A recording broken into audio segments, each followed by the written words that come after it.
Posible na umanong ma-impeach sa susunod na 2 linggo si Vice President Sara Duterte ayon sa isang miyembro ng House Justice Committee. At hindi gaya ng naunang impeachment complaint laban sa Vice, imbes na 7, posibleng 4 na lang daw ang articles of impeachment. Nakatutok si Jonathan Andal. Pinatay ako.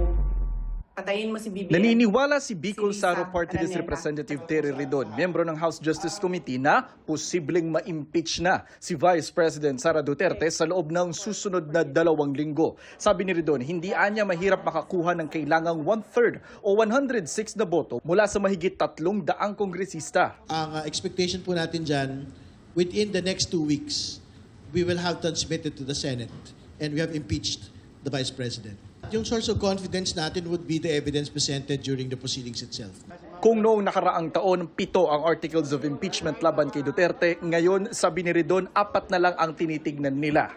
So, yung main naman po ay unexplained wealth, bribery, yung pong confidential funds misuse, at ito po nga threats against the President. No? So I think diyan po talaga iinog yung pong mga talakayan at articles of impeachment po natin.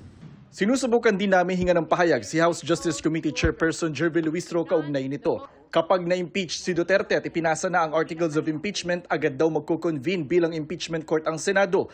Pero sabi ni Senate President Pro Tempore Ping Lacson sa isang pahayag, baka sa Hunyo pa simulan ang trial. Aabutin pa kasi ng 3 linggo ang mga proseso bago ang trial, gaya ng pagpapadala ng summons at reply, preliminary conference para sa stipulations at posibleng marking of evidence. Yan din ang sinabi ni Senate President Tito Soto.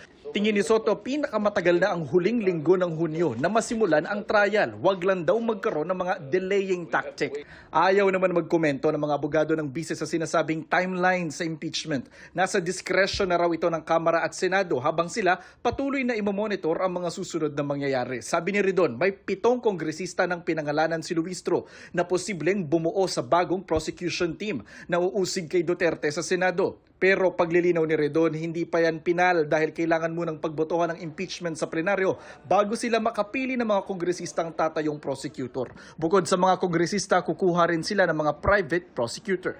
Jonathan Andal, nakatutok, 24 oras.